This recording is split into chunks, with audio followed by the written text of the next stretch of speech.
Welcome to intellectuals Avenue.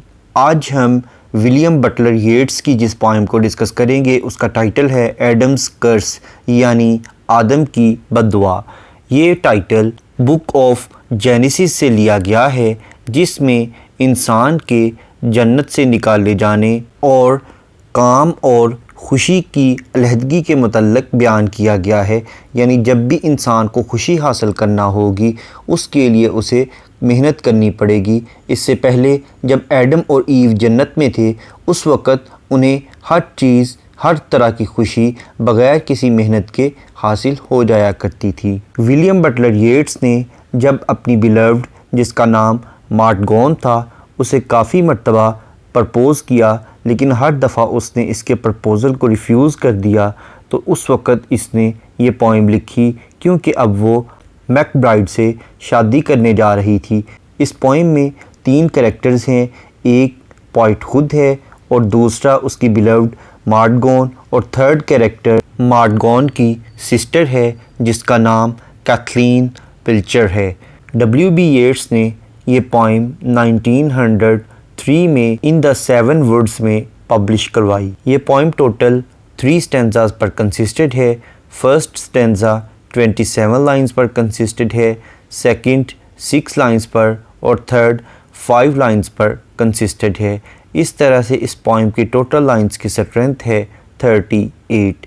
यानी इस poem में राइम स्कीम के अकॉर्डिंगली अगर देखा जाए तो 19 कपलेट्स हैं, यानी तमाम लाइंस आपस में राइम्ड हैं। अब हम आते हैं इस पोएम के टेक्स्ट की जानिब। पोइट कहता है, वी सैट टुगेदर, हम इकट्ठे बैठे हुए थे, एट वन समर्स एंड, एक मौसम गर्मा के इख्तिताम पर। यानी मौसम गर्मा के इख्तिताम पर हम 3 लोग यानी मैं, मार्गॉन और उसकी सिस्टर, हम तीनों बैठे हुए थे। दैट ब्यूटीफुल माइल्ड वुमन, वो जो उसकी सिस्टर थी वो बहुत ही खूबसूरत और एक नहीफ यानी दुबली पतली किस्म की औरत थी। योर क्लोज़ फ्रेंड, वो मार्गॉन की सिस्टर होने के साथ साथ उसकी करीबी दोस्त भी थी। एंड यू एंड आई, और वो मार्गॉन को मुखातब करते हुए कहता है कि तुम और मैं, एंड टॉक्ड ऑफ पोइट्री, शायरी के बारे में गुफ्तगू कर रहे थे। यानी हम तीनों लोग शायरी के मुतल्लिक़ गुफ्तगू कर रहे थे। आई सेड, मैंने कहा, a line will take us hours maybe, कि पोइट्री में एक लाइन लिखते हुए शायद हमें कई घंटे लग जाते हैं। येट, फिर भी, if it does not seem a moment's thought, लेकिन फिर भी कुछ ऐसे लोग हैं जो इसे एक लम्हे की सोच के बराबर भी दर्जा नहीं देते। यानी उनके जहन में है कि ये एक लम्हे से भी कम टाइम में लिखी जा सकती है। आवर स्टिचिंग एंड अनस्टिचिंग, हमारा सीने का काम और दोबारा इस चीज़ को ख़त्म कर देने का काम, हैज़ बीन नॉट, अगर इसकी कोई कदर कीमत नहीं है। यानी जैसे एक दर्जी एक कपड़ा सिलाई करता है उसके बाद उसे उधेड़ देता है, इसी तरीके से ही हमारी शायरी है। हमें एक एक लाइन लिखने के लिए कई मर्तबा अल्फाज को जोड़ना पड़ता है और फिर दोबारा उन्हें तोड़ना पड़ता है, यानी वो ठीक तरह से सेट नहीं होती। लेकिन अगर इसकी हैसियत लोगों के नज़दीक कुछ भी नहीं है तो हमें क्या करना चाहिए?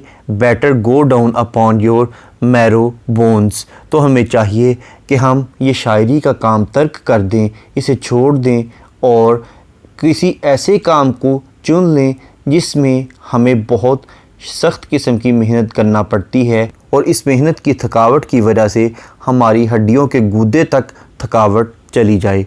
And scrub a kitchen pavement, मिसाल के तौर पर हमें किसी बावर्ची खाने के फ़र्श को अच्छे तरीके से रगड़कर साफ़ करना शुरू कर देना चाहिए और ब्रेक स्टोन्स या पत्थर तोड़ने का अमल शुरू कर देना चाहिए। पहाड़ों को तोड़ने का मुश्किल तरीन काम शुरू कर देना चाहिए।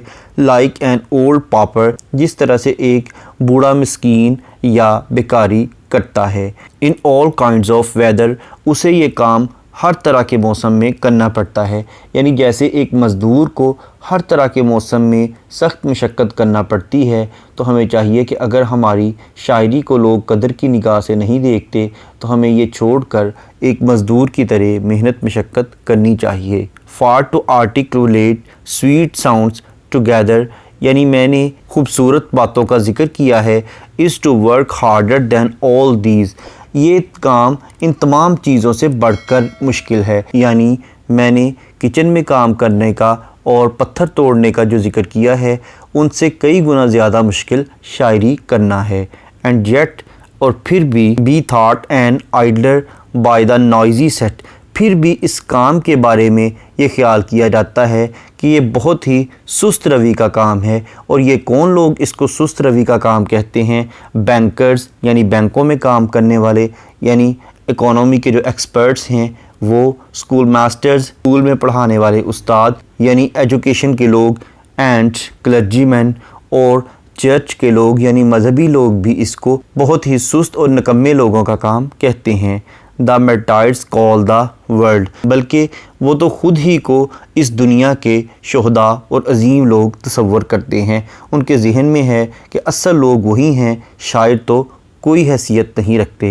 And there upon that beautiful mild woman for whose sake, यानी वो खूबसूरत लड़की जो कि मार्गोन की सिस्टर थी, उसकी खातर there is many a one shall find out all heartache, उसके लिए हर कोई शख्स दिल की तकलीफ़ लेने के लिए तैयार है। यानी हर शख्स उसकी मोहब्बत में बड़ी आसानी से मुब्तला हो सकता है। यहाँ W.B. येट्स ज़िक्र तो उसकी सिस्टर का कर रहा है, लेकिन दर हकीकत वो मार्गोन को ही ये तमाम बातें कह रहा है कि तुम्हारी खूबसूरती भी फॉर ग्रांटेड है, क्योंकि इसके ज़ेर असर हर कोई तुम्हारी मोहब्बत में मुब्तला होकर दिल की परेशानी ख़रीद लेता है। On finding that her voice is sweet and low, क्योंकि तुम्हारी आवाज़ जो है वो बहुत ही मीठी और धीमी है, इसलिए हर कोई तुम्हारी मोहब्बत में मुब्तला हो जाता है। रिप्लाइड, इस पर मार्गोन की सिस्टर ने जवाब दिया, to be born woman is to know, ये जान लो कि ख़ातून पैदा होना, although they do not talk of it at school, इस तरह की बातें स्कूल में नहीं पढ़ाई जाती। यानी एक औरत होने के बाद इसको किस तरह से मेंटेन करना है, अपनी खूबसूरती को कैसे कायम रखना है, ये चीज़ें स्कूलों में नहीं पढ़ाई जाती। That we must labour to be beautiful, बल्कि हमें खूबसूरत दिखाई देने के लिए हमेशा बहुत ही मेहनत करनी पड़ती है। यानी जिस तरह से शायरों को शायरी पर बहुत मेहनत करना पड़ती है लेकिन लोग उसको फॉर ग्रांटेड लेते हैं, इसी तरीके से ख़वातीन को खूबसूरत दिखाई देने के लिए बहुत मेहनत करना पड़ती है। उन्हें ये बातें बताने वाला कोई नहीं होता। आई सेड, इसके जवाब में मैंने कहा, इट इज़ सर्टन, ये यकीनी है, there is no fine thing, कि कोई भी अच्छी चीज़ नहीं है, since Adam's fall but needs much labouring, यानी जब से एडम और ईव को जन्नत से यानी ईडन से निकाल कर इस ज़मीन पर भेजा गया है, उसके बाद कोई भी चीज़ हमें बग़ैर मेहनत के हासिल नहीं होती। हर चीज़ को हासिल करने के लिए हमें मेहनत करना पड़ती है। देयर हैव बीन लवर्स, कुछ ऐसे आशिक भी रहे हैं, who thought love should be so much compounded of high courtesy, जिनके ख्याल के मुताबिक मोहब्बत जो थी वो बहुत ज़्यादा शाइस्तगी से लबरेज़ थी, शाइस्तगी से अच्छे सलूक के साथ माला माल थी। दैट दे वुड साई, वो ठंडी आहें भरते थे, and quote with learned books precedents, और वो अच्छी अच्छी किताबों से, आला किताबों से मिसालें दिया करते थे। Out of beautiful old books, उन किताबों से जो बहुत पुरानी थीं और जिनमें खूबसूरती के किस्से बयान किए गए थे, उन किताबों से वो मोहब्बत के अफसाने बयान किया करते थे। यट फिर भी नाउ अब इट सीम्स, यूँ महसूस होता है, एन आइडल ट्रेड इनफ, कि अब मोहब्बत करना एक बहुत ही नकम्मा काम रह गया है। यानी शायरी, खूबसूरती और मोहब्बत, अब इन तीनों चीज़ों पर एतराज़ उठाया जा रहा है, हालांकि इन तीनों चीज़ों में बहुत ज़्यादा मेहनत सर्फ होती है। लेकिन मिसाल तो इन 3 चीज़ों की दी गई है, लेकिन इसके बावजूद दुनिया के तमाम कामों में ऐसा ही है, क्योंकि जब से एडम को ईडन से निकाला गया है उसके बाद हर चीज़ को हासिल करने के लिए बहुत ज़्यादा मेहनत दरकार है। We sat grown quiet at the name of love, हम मोहब्बत के नाम पर खामोश होकर पुख्तगी के आलम में बैठे हैं। We saw the last embers of day light die, फिर हमने आसमान पर रोशनी के आखिरी अंगारों को भी मरते हुए ख़त्म होते हुए देखा। And in the trembling blue green of the sky, और आसमान पर कपकपाती हुई नीली और सब्ज़ रोशनी को देखा। अमून, एक चाँद दिखाई दिया। Wan as if it had been a shell, जो कि यूँ ख़तरात से आगाह कर रहा था जैसा कि वो एक शेल हो, यानी बिल्कुल एक खोखले छिलके की मानित हो। Washed by time's waters as they rose and fell, और वो चाँद यूँ महसूस हो रहा था जैसा कि एक शेल हो जिसको समुंदर के पानी ने धो दिया हो और वो अंदर से खोखला हो गया हो। चाँद भी बिल्कुल अंदर से खोखला दिखाई दे रहा था और यूँ महसूस हो रहा था कि अभी वो गिर जाएगा। About the stars and broke in days and years, और यूँ महसूस हो रहा था कि जो सितारे हैं ये भी टूट कर चंद ही दिनों या सालों में ख़त्म हो जाएंगे। I had a thought for no one's but your ears, अब वो मार्डगोन से मुखातब होते हुए कहता है कि मेरी ये तमाम सोचें किसी और के लिए नहीं थी, बल्कि मैं तुम्हारे गोश गुजार करना चाहता था, मैं ये बातें तुम्हें सुनाना चाहता था। दैट यू आर ब्यूटीफुल, कि तुम खूबसूरत थी। And I strove to love you in the old high way of love, और मैंने पुराने आला तरीक़ों के मुताबिक ही तुमसे मोहब्बत करने की कोशिश की। That it had all seemed happy, और ये देखने में बहुत ही खुशी वाली बात थी। एंड येट, और फिर भी वी हैड ग्रोन, और हम बूढ़े हो चुके हैं, हम पुख्ता उम्र को पहुंच चुके हैं। एज़ वेरी हार्टेड, और हम बहुत ही थके मांदे दिल के साथ हैं। एज़ दैट हॉलो मून, जैसा कि वो खोखला चाँद है, बिल्कुल उस खोखले चाँद की मानित। यानी जब मेरी मोहब्बत को मार्डगोन ने एक्सेप्ट नहीं किया तो मेरी हैसियत भी एक खोखले चाँद की मानित हो गई जिसमें कुछ नहीं है और वो किसी भी वक्त रात के अंधेरे में गायब हो सकता है। इस पोइम का इंट्रोडक्शन, ग्लॉसरी, ट्रांसलेशन और एक्सप्लेनेशन को देखने के बाद अब हम आते हैं इस पोइम में यूज़ होने वाली लिटरेरी टर्म्स या फिगर ऑफ स्पीच की जानिब। सबसे पहले हम देखते हैं मीटर। इस पोइम में थारोली आइम्बिक पेंटामीटर यूज़ किया गया है। उसके बाद अगर हम इसकी राइम स्कीम को देखें तो ये हेरोइक कपलेट की शक्ल में लिखी गई है, यानी तमाम लाइन्स आपस में राइम्ड हैं, यानी A A B B C C D D, इस तरतीब से इसकी राइम स्कीम बनती है। जैसा कि फर्स्ट लाइन का लास्ट वर्ड है एंड और सेकंड लाइन का लास्ट वर्ड है फ्रेंड, एंड फ्रेंड। इसी तरह से poetry, maybe, thought, not, bones, stones, weather, together, yet, noisy. यहाँ पर उसने स्लांट राइम यूज़ की है, यानी ये आपस में राइम्ड नहीं है। उसके बाद क्लर्जीमैन, देयर अपॉन। उसके बाद सेक, हेडिक, low, no, school, beautiful, thing, labouring, be, courtesy, looks, books, enough, love, die, sky, shell, fell, years, years, strove, love, ground, moon. यानी अगरचे इसकी राइम स्कीम हेरोइक कपलेट की तर्ज पर है, लेकिन कुछ लाइंस में स्लांट राइम भी यूज़ की गई है, यानी वो प्रॉपर राइम्ड नहीं है। नेक्स्ट है एलुजन। एलुजन का मतलब है रेफरेंस या हवाला। इस पॉइंट के लाइन नंबर 22 में एडम के फॉल का एलुजन यूज़ किया गया है कि जब एडम को ईडन से निकाला गया था। नेक्स्ट है एंटीथीसिस। इस पॉइंट की लाइन नंबर 4 और 5 में एंटीथीसिस बयान किया गया है, यानी एक राय के अगेंस्ट कोई दूसरी राय बयान की गई है, जिसमें वो कहता है I said a line will take us hours maybe, कि पोइट्री की एक लाइन को लिखते हुए हमें कई घंटों गुजर जाते हैं, लेकिन लोग इसको कुछ भी ख्याल नहीं करते, लोग इसको वक़्त नहीं देते। नेक्स्ट है सिमिली। सिमिली का मतलब है to compare two different things on the base of same traits, यानी एक जैसी सिफात की बुनियाद पर दो मुख्तलिफ चीज़ों का मुआवजा करना। जैसा कि लाइन नंबर 8 और 9 को अगर हम देखें तो इसमें वो अपनी मेहनत और मशक्क़त को एक गरीब मस्कीन आदमी की मशक्क़त के साथ कंपेयर कर रहा है। और उसके बाद लाइन नंबर 38 को अगर हम देखें तो इसमें वो अपने दिल की हालत को एक खोखले चांद के साथ कंपेयर कर रहा है। नेक्स्ट है अनोमेटोपिया। अनोमेटोपिया का मतलब है ऐसे वर्ड्स का इस्तेमाल करना जो कि हमारी सेंस ऑफ हेयरिंग को अपील करते हों, यानी हमारी सुनने की हिस्स को अपील करते हों, जैसा कि लाइन नंबर 10 में वो स्वीट साउंड्स का वर्ड यूज़ करता है। नेक्स्ट है एंजॉयमेंट। एंजॉयमेंट का मतलब है कि अगर किसी लाइन को पढ़ने के बाद उसकी प्रॉपर अंडरस्टैंडिंग डेवलप हो जाए, इसके लिए नेक्स्ट लाइन की सपोर्ट की ज़रूरत ना हो, तो ऐसी लाइन को एंड स्टॉप लाइन कहते हैं। इसके बरक्स अगर किसी लाइन को पढ़ने के बाद उसकी प्रॉपर अंडरस्टैंडिंग डेवलप ना हो बल्कि इसके लिए नेक्स्ट लाइन की सपोर्ट की ज़रूरत हो, तो ऐसी लाइन को रन ऑन लाइन कहते हैं और इस टेक्निक को एंजॉयमेंट कहते हैं। जैसा कि लाइन नंबर 10 से लेकर लाइन नंबर 13 तक ये तमाम लाइन्स रन ऑन लाइन हैं, यानी इनमें एंजॉयमेंट की टेक्निक को यूज़ किया गया है।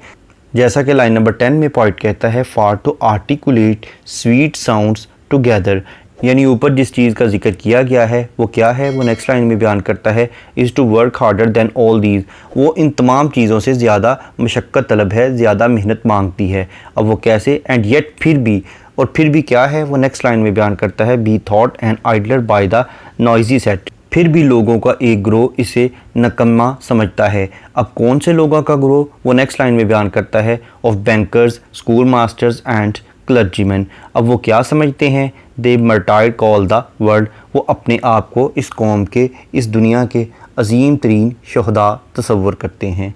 नेक्स्ट है एनाफोरा। एनाफोरा का मतलब है beginning of two or more than two lines with the same word, यानी दो या दो से ज़्यादा लाइनों का एक ही लफ्ज़ से शुरू होना, जैसा कि लाइन नंबर 28 और 29 ये दोनों लाइन्स वी से स्टार्ट हो रही हैं। नेक्स्ट है कायुरा। कायुरा का मतलब है कि अगर पॉइंट किसी लाइन में पॉज या ब्रेक लेने के लिए यानी वक्फा लेने के लिए कोई पंक्चुएशन मार्क यूज़ करे तो उसे कायुरा कहते हैं, जैसा कि लाइन नंबर 37 में that it had all seemed happy के बाद कॉमा यूज़ किया गया है। नेक्स्ट है सिनिक्टिकी। सिनिक्टिकी का मतलब है किसी चीज़ को मुकम्मल तौर पर बयान करने की बजाय उसके किसी ऑर्गन या पार्ट का जिक्र करना, जैसा कि लाइन नंबर 34 में मार्डगोन के ईयर्स का जिक्र किया गया है, यानी उसके कान का जिक्र किया गया है। नेक्स्ट है एलिट्रेशन। एलिट्रेशन का मतलब है beginning of two or more than two words in the same line with the same letter or sound, यानी एक ही लाइन में दो या दो से ज़्यादा अल्फाज का एक ही हरफ या एक ही आवाज़ से शुरू होना, जैसा कि लाइन नंबर 1 में सैट, समर, ये दोनों वर्ड्स एस लेटर से स्टार्ट हो रहे हैं। उसके बाद लाइन नंबर 7 में बेटर, बोन्स, लाइन नंबर 8 में स्क्रब, स्टोन्स, लाइन नंबर 10 में स्वीट, साउंड्स, लाइन नंबर 11 में दैन, दीज, लाइन नंबर 29 में डे, लाइट, डाई। नेक्स्ट है कॉन्सोनेंट्स।